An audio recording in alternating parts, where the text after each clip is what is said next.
Miss V's final days are filled with glamour and controversy. At dahil maraming iniwang katanungan, we have invited a very special person to speak with us today. Our new Queen Norene's confidant at self-proclaimed BFF. As in, Martika ha, level na alam niya ang mga pasikot-sikot at tidbits ng buhay at karera ni Noreen.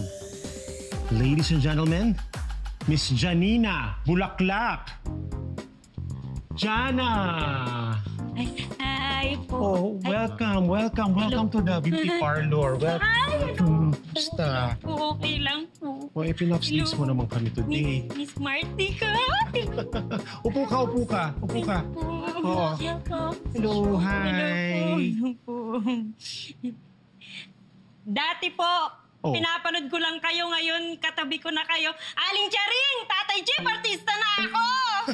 Okay, sa mga nagtatanong po, bakit po si Jana ang naimbitahan natin ngayon? Nandito po siya kasi siya po ang ating resource speaker. Resource speaker? Sorry.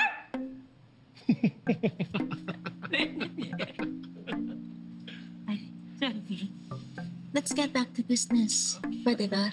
Apa. Well, Jana, baka may mga insights ka na pwedeng i-share ngayon na wala na si Miss V. Is it really confirmed that Noreen is taking over?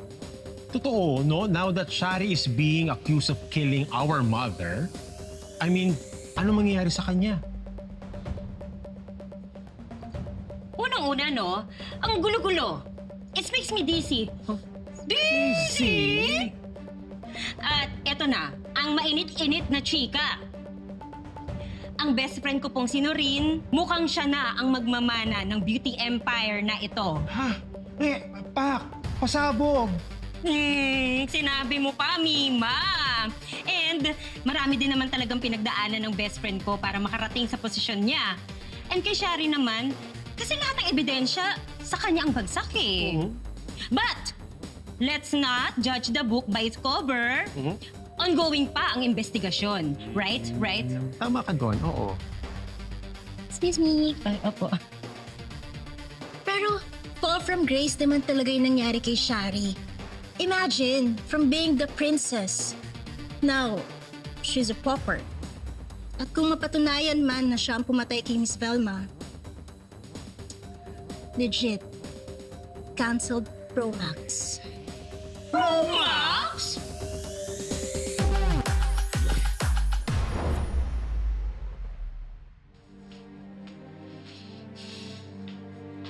Sir Eddie, nasan si Madam Clara? Miss Noreen? Alam kong si Mama ang nagpatawag dito sa'yo on short notice. It's just that she is currently preoccupied convincing our investors not to pull out. Because apparently kahit wala na ang presence ni Velma dito sa kumpanya, her untimely death has seriously affected the image of the company.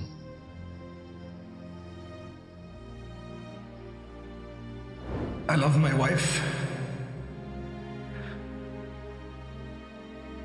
She's my lifeline.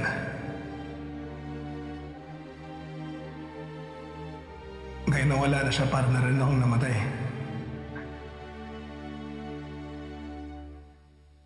Sana ako na lang yung nawala. Han, nasaan ka man, I love you.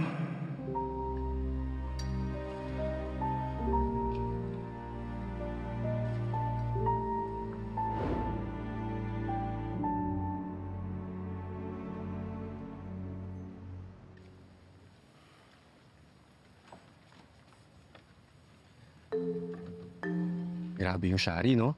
Akalain mo, pumayag siya magpakulong? Kung ako nga masusunod, dapat ikulong na yun forever. Huy, hindi naman kriminal yung tao. Magnanakaw kaya yun. Pero hindi siya mamamatay tao. Eh bakit mo ba pinagtatanggol? Type mo, no? Hindi ko siya pinagtatanggol. Kirip kaya ng ginawa niya. Tsaka ano naman kung type ko siya, single naman ako. Type mo nga. Well, hindi ka type nun. Makasalita ka. Siguradong sigurado ah. Pangit ba ako?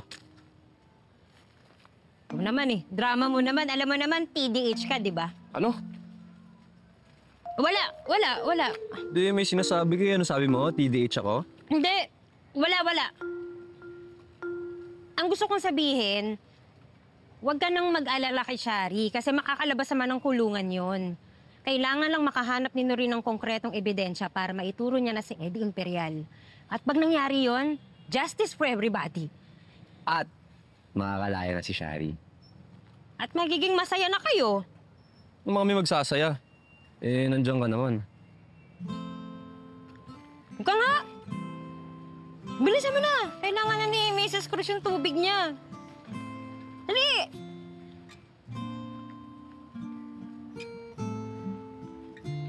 TDH. Ba yun?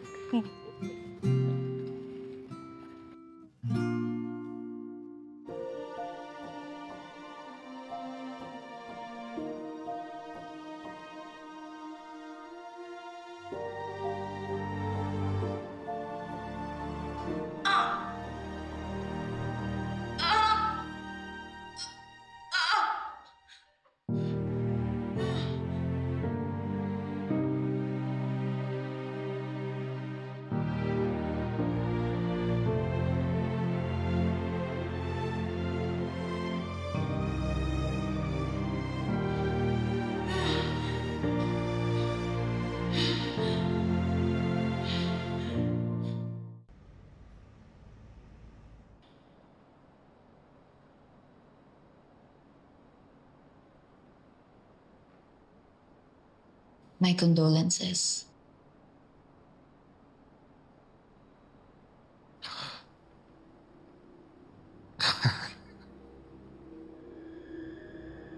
I don't know.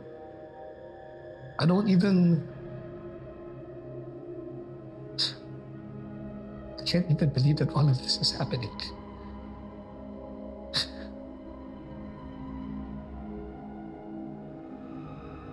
Alam ko na kadalasan sa mga kasong ganito, ang pangunahing suspect ay yung asawa. Noreen, I did not do this to my wife.